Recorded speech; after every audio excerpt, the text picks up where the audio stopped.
So Informa is a leading international event intelligence and scholarly research group listed on the London Stock Exchange, and it is one of the top 100 listed companies.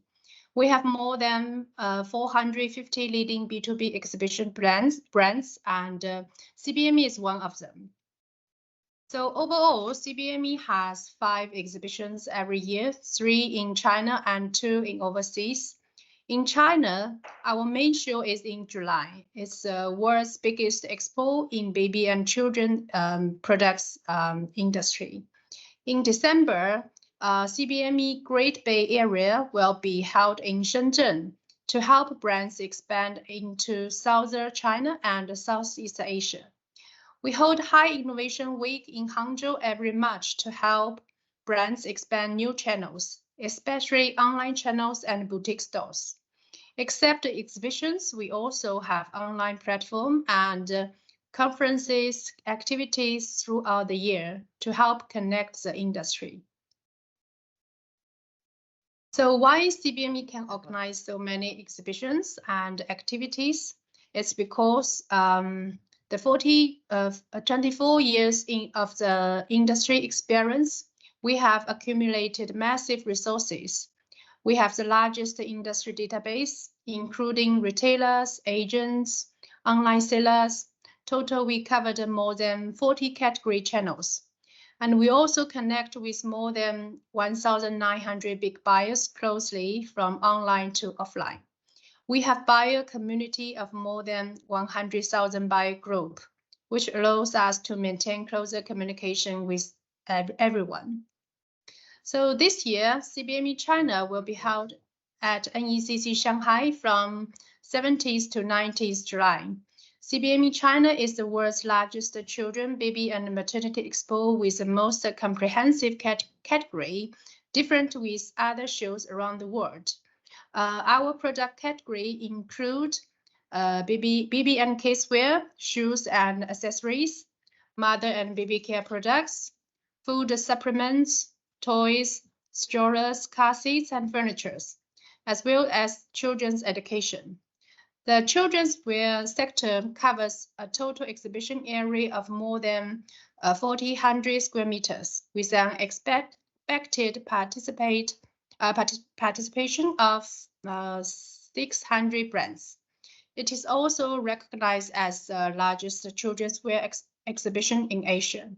So at kids wear section of CBME China, we also have a themed exhibition zone called Cool Kids Fashion, which mainly showcases overseas brands alongside domestic brands distinguished by their design, sensibility, and unique features. This year, we will also collaborate with the Little Red Book, a famous platform in China, and also Marie Claire Infant China. It's a famous fashion media in our Cool Kids Fashion. So next, I will share some information about China's children and baby market. China's economy have recovered steadily after the epidemic and will become an important driving factor for global growth. China's GDP growth rate in 2023 is 5.2% and 5.3% in the first quarter of 2024, leading the global average GDP growth rate of 2.2 in 2023. In a survey of consumer confidence in various countries about the country's post-epidemic economy recovery, around half of Chinese consumers were optimistic, far exceeding 26% of the United States and 11% of Japan. In 2023, China's import and export of goods trade was better than expected. China's total import and export value was more than 41 trillion RMB. China's cross-border e-commerce import and export has a year-on-year increase of more than 15%. After the epidemic, China's economy is still growing steadily and consumption continues to increase.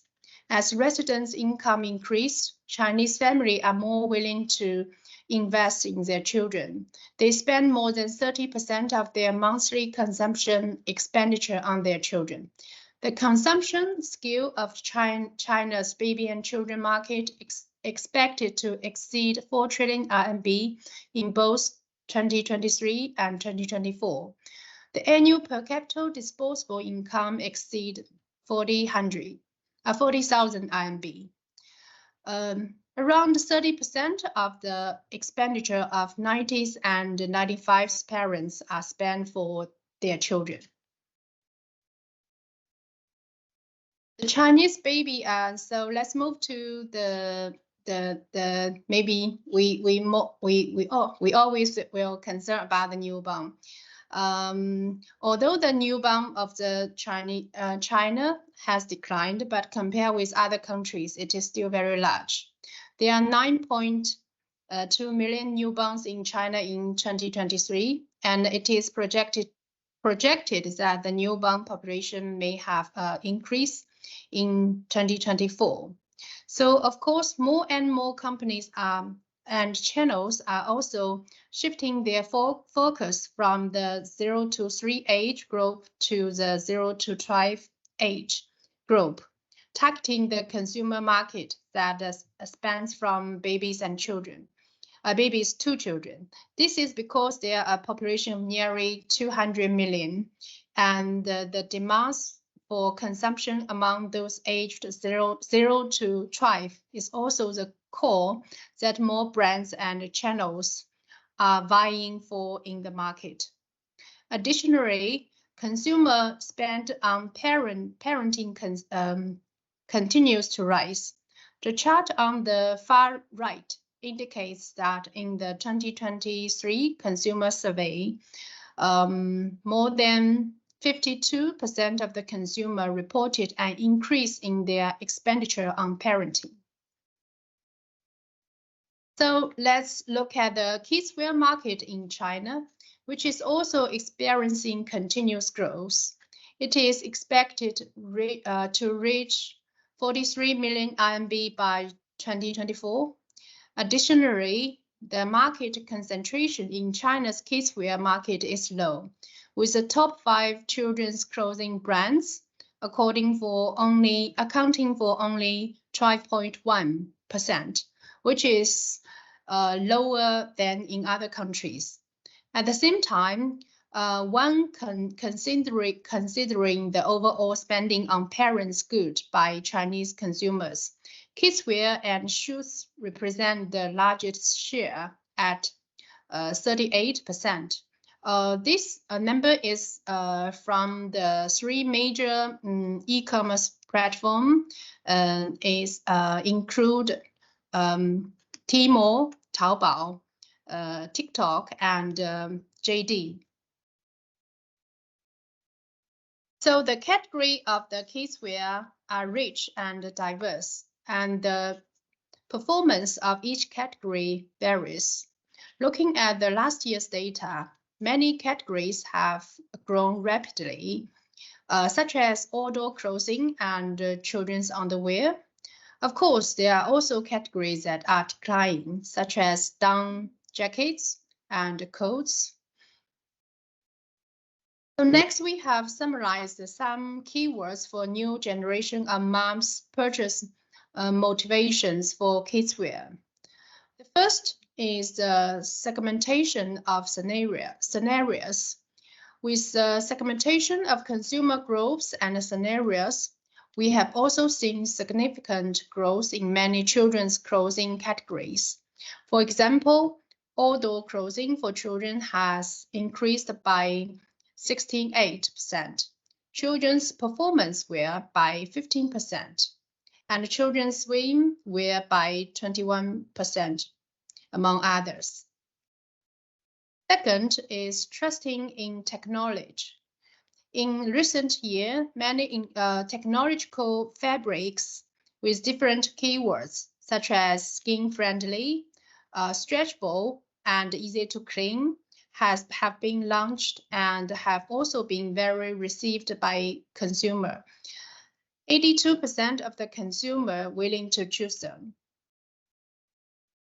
Third, the polarization. The consumption trend in China has evolved from an olive-shaped to the M-shaped consumer society.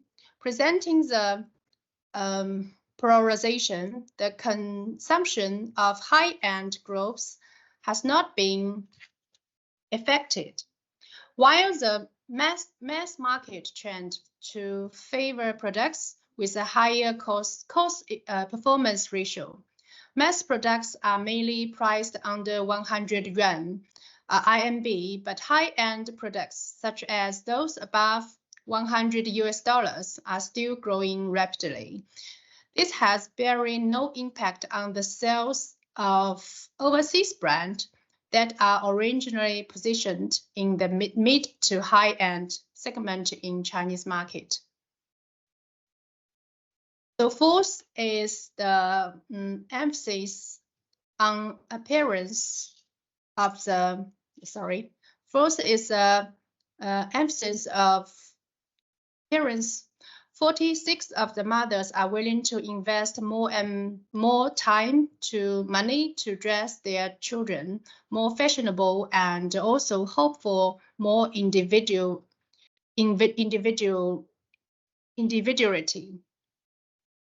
The fifth is IP co-branding. Chinese consumers are still very receptive to kidswear with IP co-branding. Nearly 91% of consumers willing to pay a premium of up to 30% for their favorite IPs. So next, let's move to the shopping channel. There are several features in China. The first one, the channels are very dispersed. CBME has divided our buyer types into more than 40 categories. And second, offline channel is still the largest channel for baby and children products. Although the internet developed steadily in China, but overall, the proportion of offline in all baby and children related category is still much greater than online, with 64% offline and 36% online. But nowadays, there is no clear boundary between online and offline. Many offline retailers also use various online platforms and tools to do online marketing and sales. Some of online retailers will have more than 30% of the sales from online. So let's take a look at what the main channels related to the kidswear sales are. From offline channels, for mass market children's clothing is suitable to be sold in baby stores, children's clothing store, and supermarkets. Mid to high-end children's clothing is more suitable for sales in boutique store and specialty stores, department stores, and shopping malls. For online, the main platform are Taobao, Tmall, TikTok, the Little Red Book, WeChat, among others. There are many specialized stores on Taobao that sell high-end children's clothing, and there are also many sellers or KOLs on platforms like the Little Red Book, TikTok, and Tmall are also suitable for overseas brands. Whether it's online or offline channels, they are all buyers invited to CBME China. So last but not least, here are some suggestions for overseas brands looking to enter the Chinese market. The first of all, have a clear positioning for your brands. You should identify your product's niche in the Chinese market and pinpoint your primary target consumers. Second, understand the market. Identifying the unique selling point of your products, analyzing competitors, and understanding consumer preferences. Thirdly, find a good partner. Typically, overseas brand will seek out suitable distributors to expand their business in China. CBME China is an excellent event that facilitated connections between brands and potential partners interested in your brands. This year, we also have specially organized a business matchmaking for overseas brands aimed to connecting them with precise buyers, including agents, distributors, big retailers, and online buyers who are interested in cooperating with overseas brands. So, So the last one is be patient. While it is true that China's population is still large, and the economy and income are continue to rise, as well as a highly diversified range of the distribution of China's, and the market remains vastly differentiated.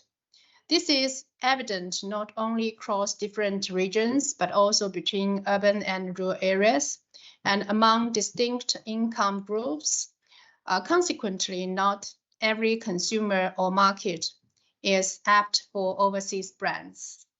And also, this is an intensely competitive market with no less than 4,500 brands exhibiting at CBME China alone. So be patient, do not be greedy, take a small slice first. So, okay, that's all my sharing. Lastly, we sincerely invite you to participate in CBME China 2024 to help you quickly expand into the Chinese market. If you are interested, you can contact with us or Eduardo at any time. Thank you for your listening. So that's all my sharing. So next, let me introduce, we will have pleasure to inviting Winston from Shanghai Baby, one of the most experienced major kidswear agents in China, to share their advice on kidswear brands entering the Chinese market. Let's welcome Winston. Thank you, Celia. Thank you, the organizer, ladies and gentlemen. Let me share. Could you hear me right? Let me share with the screen with the target with everybody else.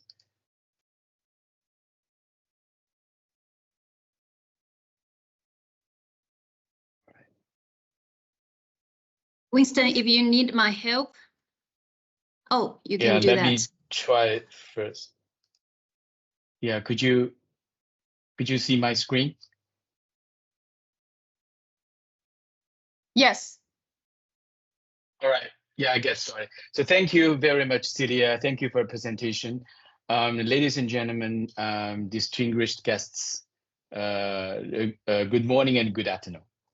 So I would like to extend my gratitude to the organizers, the Milana from CENIT, Celia, Alina, and Eduardo from Informal Markets, to give me the opportunity to introduce our view of the international kidswear market in China from the distributor and agent's perspective.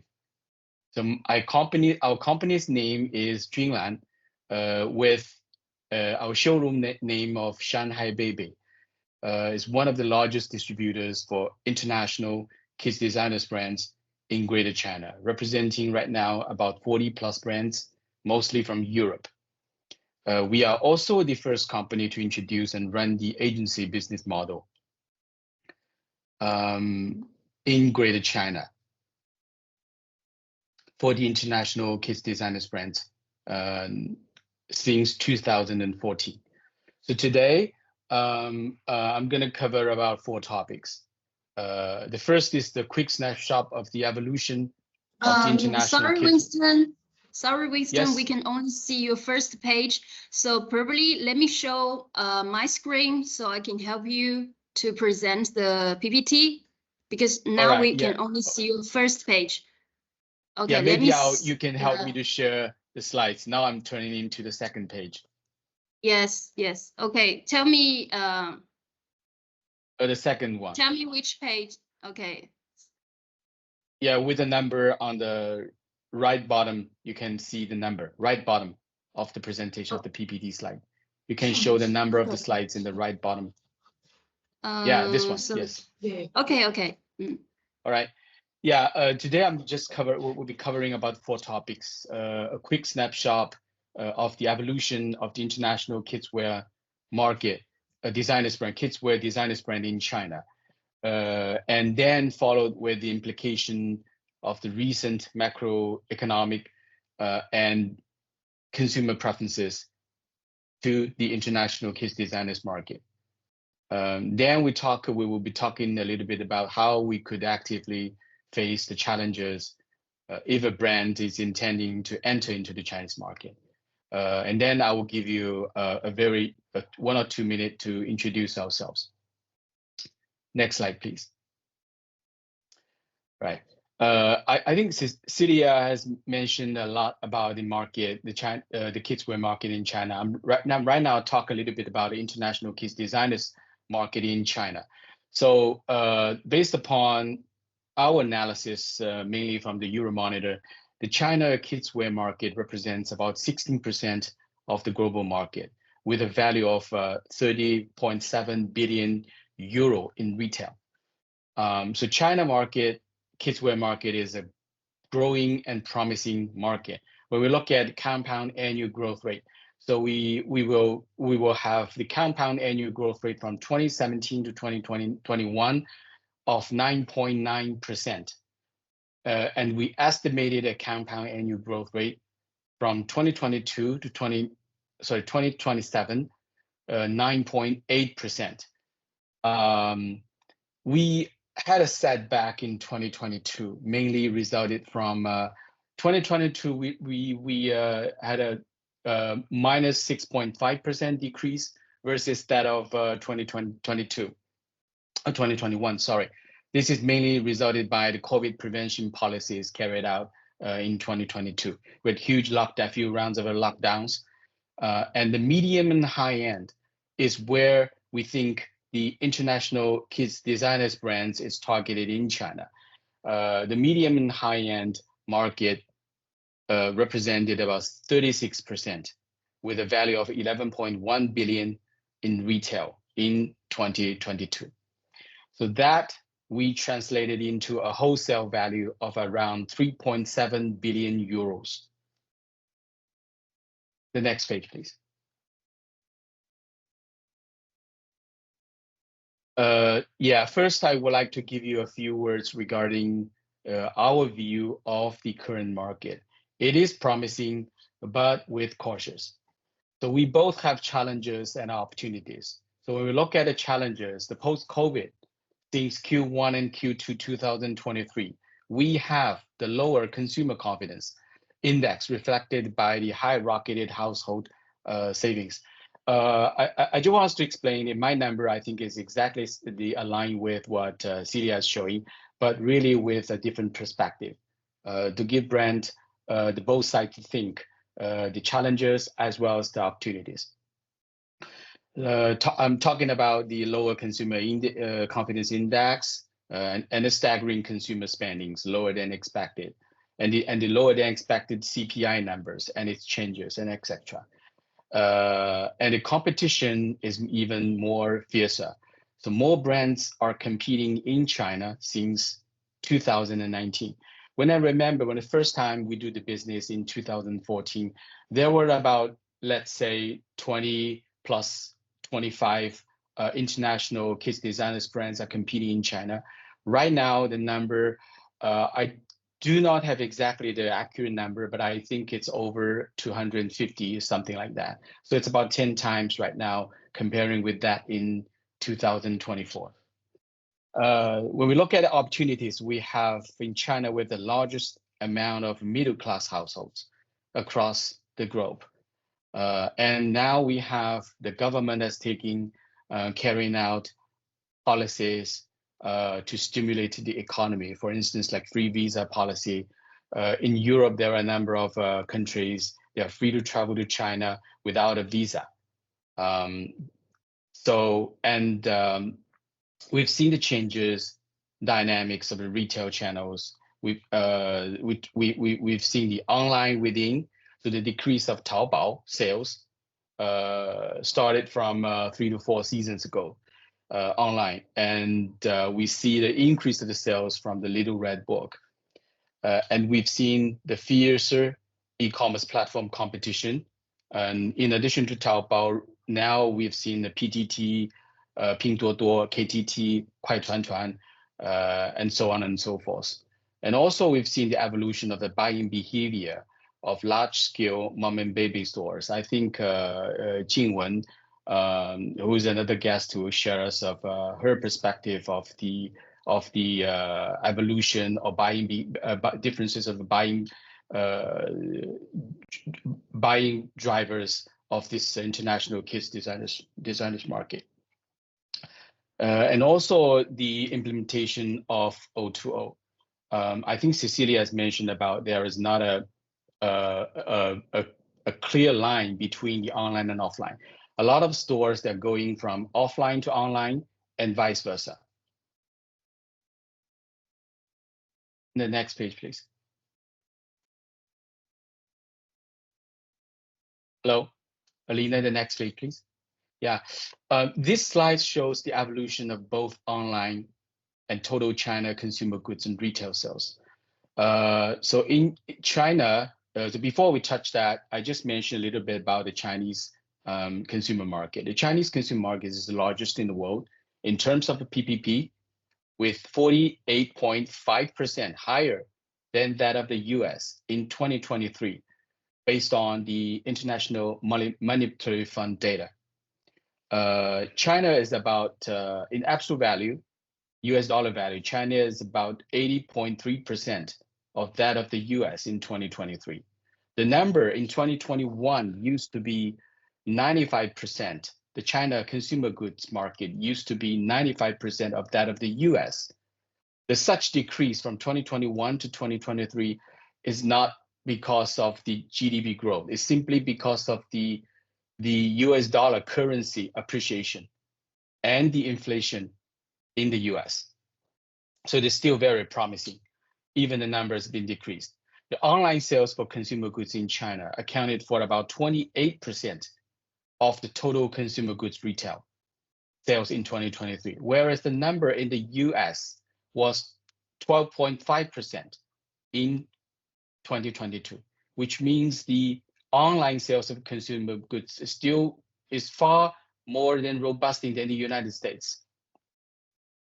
The next slide, please. So when we talk about kids wear online, it's about 37% around our estimation. 37% on the kids wear market is coming from online. So this is the 2023 Double 11 sales data, the largest retail promotion day in the world. So in 2023, we've seen a 2% growth. It's quite limited, comparing with the growth from 2022 to 2021, which was about 11.5% roughly. But the mom and baby sector in 2023, we've decreased 3% versus that of in 2022. So the key takeaways are, the first, the consumer spent smartly and cautiously through various channels and occasions for discounts due to macroeconomic situation and challenges. The second is more brands, including domestic and international, are competing with each other in China, as Celia has mentioned about the intensively competitive market. And the third is the rising of the live stream e-commerce from retailers.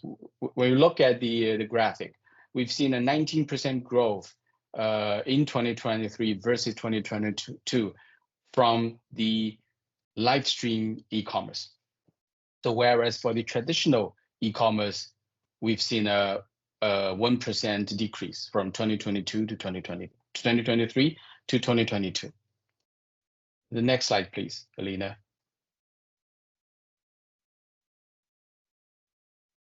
All right, page 7.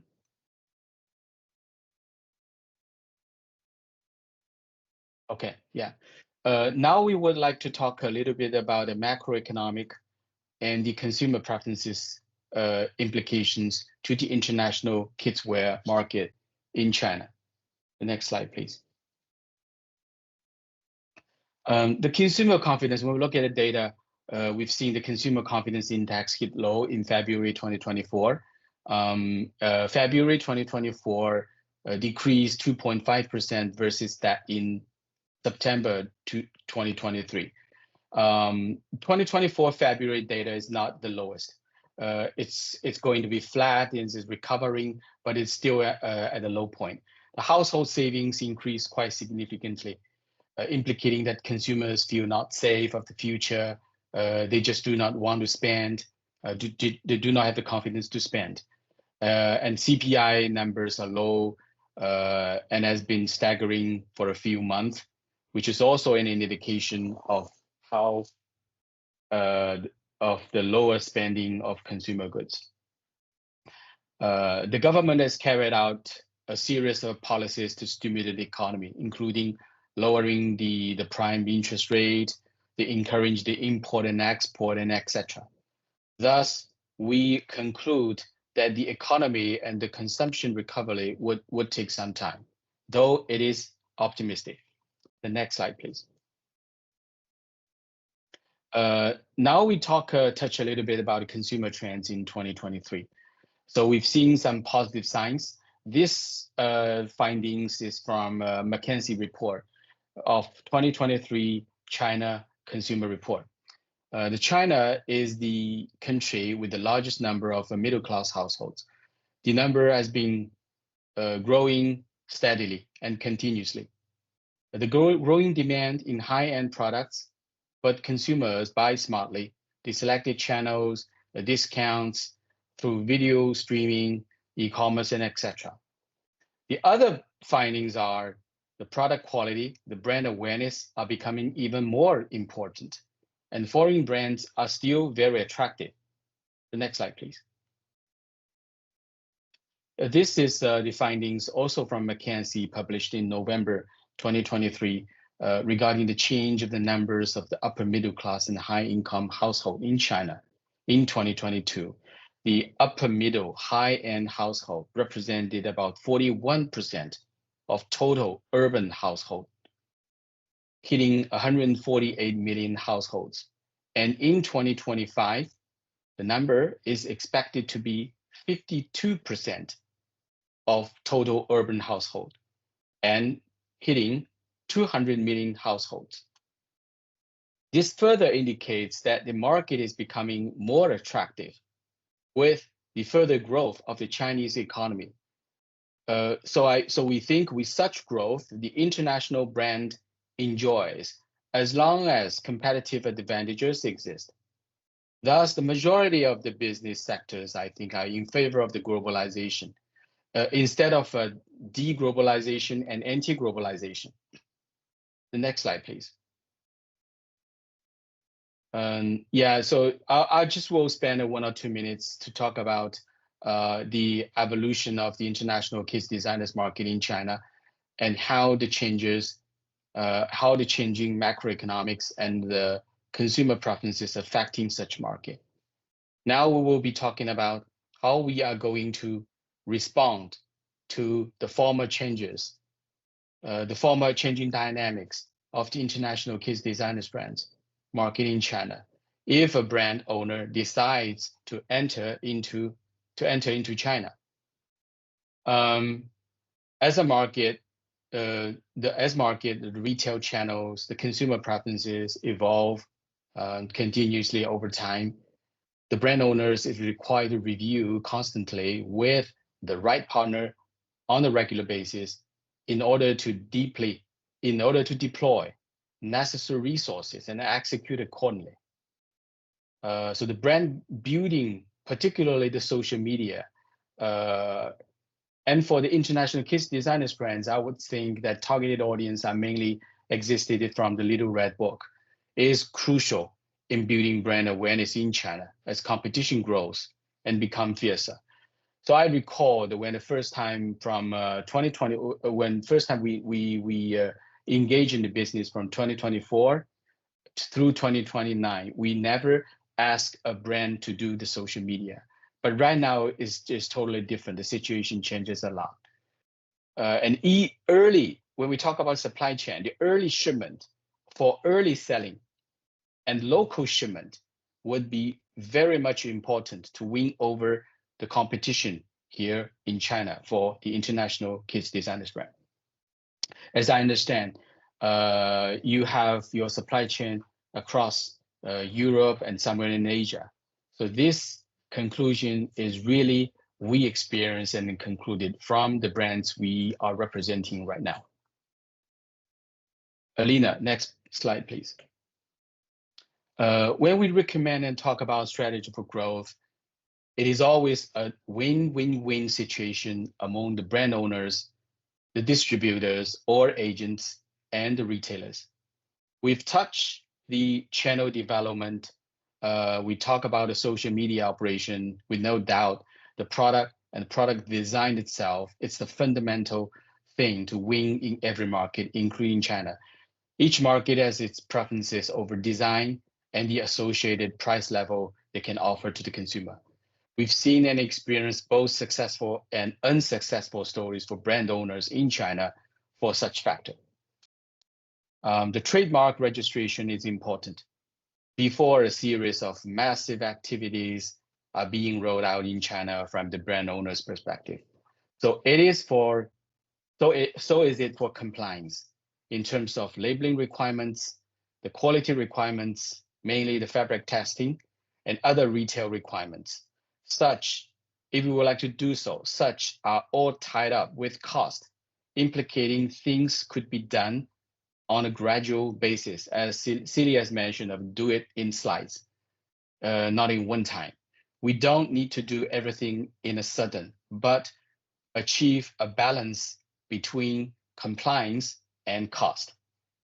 So this is our recommendation as well. The next slide, please. Yeah, so last but not least, I just want to spend a minute to just introduce ourselves. The next slide, please. Junlan brand development with the brand name of a Shanghai Baby as our name of showroom is one of the largest, as I mentioned earlier, distributors agency for international kids designers brands in China in terms of the number of brands carried and the space of the showroom. Junlan is also the first to introduce and run the agency business model for international kids designers brands in China mainland since 2014. Right now, we are representing about 40 brands as the exclusive distributor or agency in Greater China. Majority of the brands we represent are coming from Europe, covering different design code, the age range, also with products ranging from fashion clothing, shoes, accessories, and lifestyle products. We have a team with cross-cultural academic and working experiences in Europe and North America. The business we cover right now is distribution, agent, and other business consulting services, including social media and operation. So I also have a few other slides. I don't want to talk about too much, because if you're interested, then you can, Alina, you can rolling for the slides until the last, to understand more of us, who are the team members and what are the experiences we have and our contact information as well. So thank you very much for all of you to listen to my presentation. Now I would like to hand it over to Jingwen, the founder and general manager of Kaobook. Hello, everyone. Hello. Thank you for the presentation from Winston, and thank you for Celia. Thank you for Alena. And actually, I don't have many China's consumptions data and about kids wear data. I don't have so many data. I only have from Cowbook data. So let's start our PPT. Yeah, okay. Cowbook was founded in 2016, and it has been almost 10 years now. At first, I studied in the UK from 2011 to 2014. And at that time, I started to work as a purchasing agent. It means I buy baby's food and buy stuff from the UK and then sell it to China. Because of this, I accumulate my first group of original customer. And then when I back to China, I founded my own brand called Cowbook. And this is you can see the picture. This is our store. And next one. Cowbook's targeting high-landed groups of customers, like worthwhile high-quality products and brands, and then recommended to mothers all over the China. But we only aims to the people who is high-ended, because China have so many, the population is so large, so we only aims to the high-ended people. Our customers are only not limited to local customer, but also to the parents all over the country through the TikTok and small red book. So we have large number of customers. Through the trust set by people, many customers who have never met each other, but they can spend about 100,000 yuan a year here. And the customer who consume the most can spend more than 200,000 yuan a year. And this is the picture of our store. Yeah, next one. We have high standards for the decoration and the selection of our store.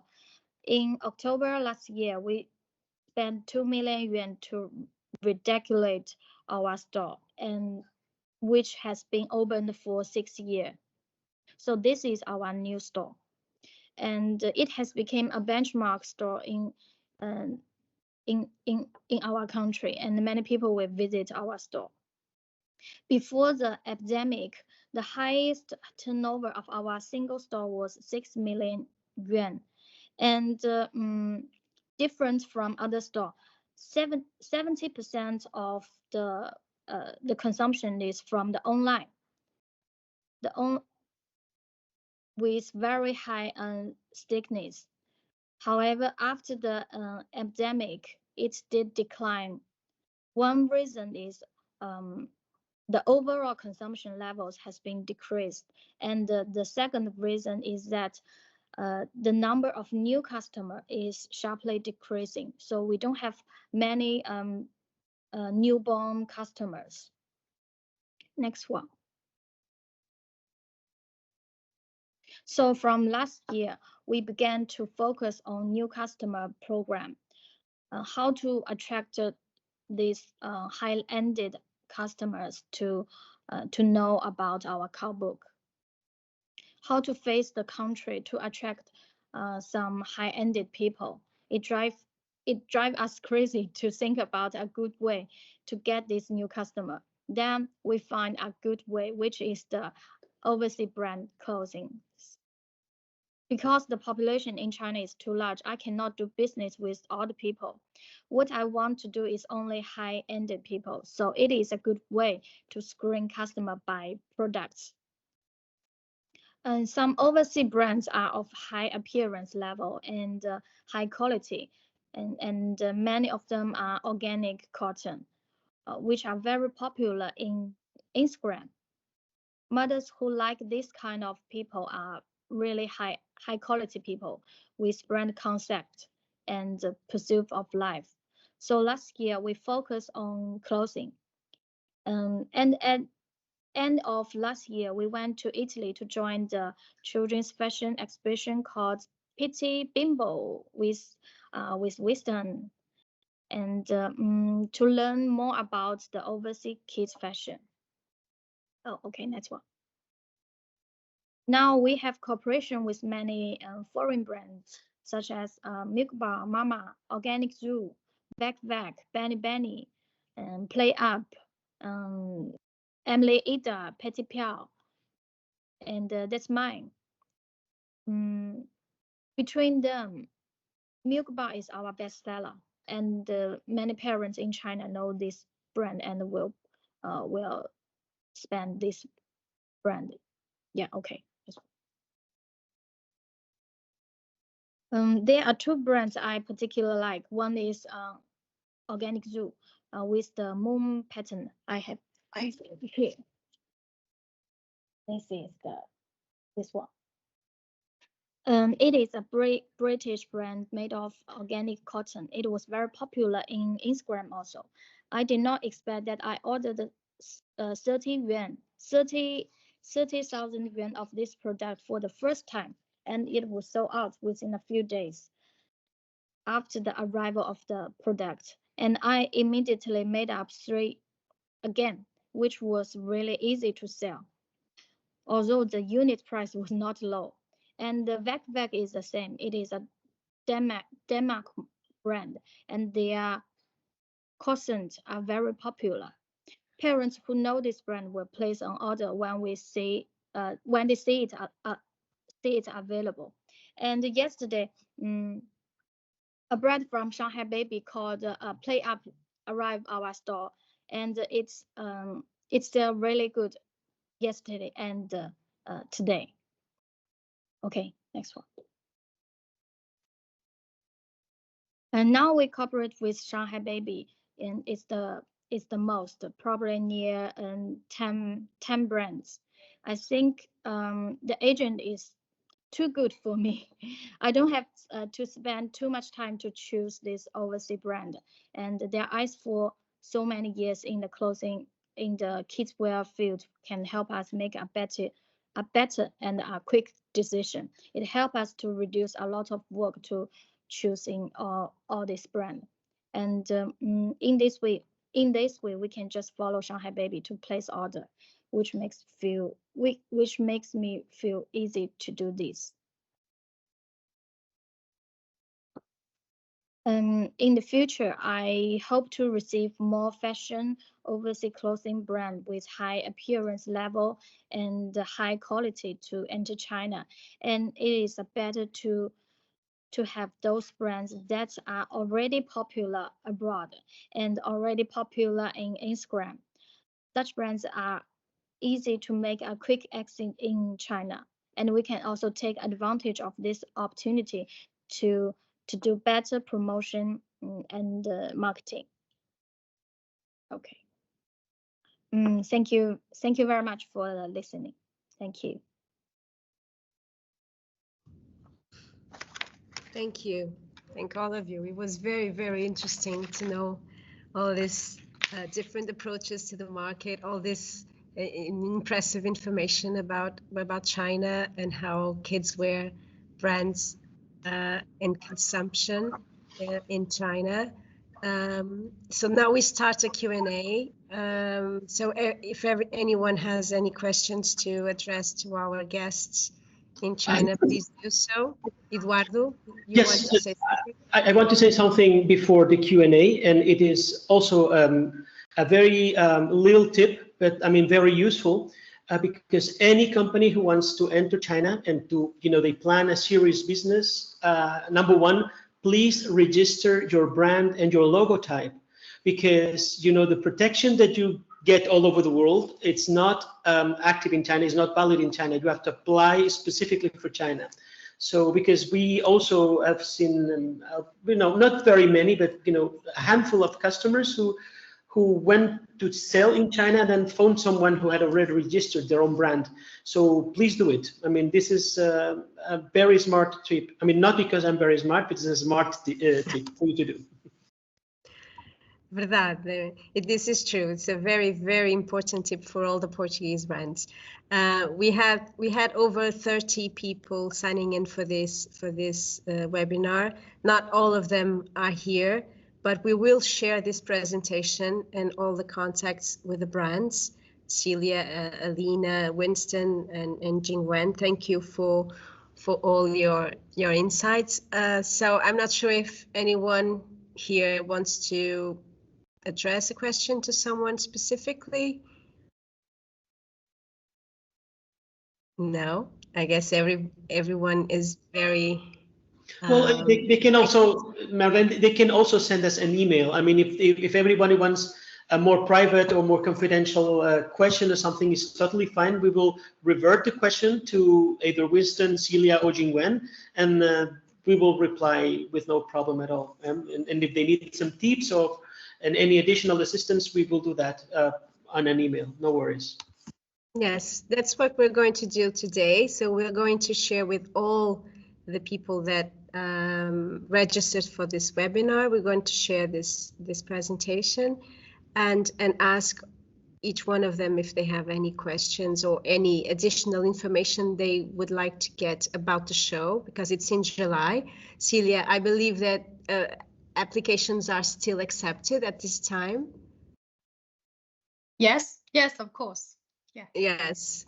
I'm not sure how the floor is divided. If there is probably there's a baby wear section or not, or a national part.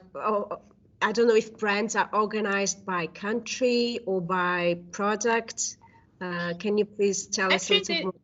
Yeah, but Celia, do you? Okay. Yeah, because normally what we do when we receive premium foreign brands in the show, we tend to include them in a section called Cool Kids Fashion, which is our premium area. You know, with a how can I say a good, I mean, of course, a shell scheme, everything included. They only have to bring the product, and then we do a nicely design stand in a very curated area. The neighbors are also either premium brands from Europe or also premium brands in the design segment from China. So there is a specific section called Cool Kids. Yes. So if anyone is interested, we can of course send the visuals of the section, the features, etc. But what it is important in something that Celia mentioned, and I think it's very useful, is that we organize the matchmaking business, meetings, so that between, of course, because it's a very important step, is to have a local agent or local distributor. This is a top priority. So we make those matchmaking meetings on site for all our participants. Okay. And another information that the Cool Kids Fashion area for this year is in our international hall. So yeah, it's all overseas brands come together. Yeah, especially except the big, just like the brand, they want to need a big big space. So they will still choose in the other halls, because total we will have 12 halls. Yeah. Separate in different categories, but we will have international hall and combined with the Cool Kids Fashion. So for the Kids Fashion from the international, I think it's the best choice in our Cool Kids Fashion area. Yeah. Okay. So I guess we can call it over this session. I appreciate all of you for being here, especially our Chinese friends and Eduardo as well, and all the Portuguese brands here. And we look forward to seeing everyone in July in Shanghai.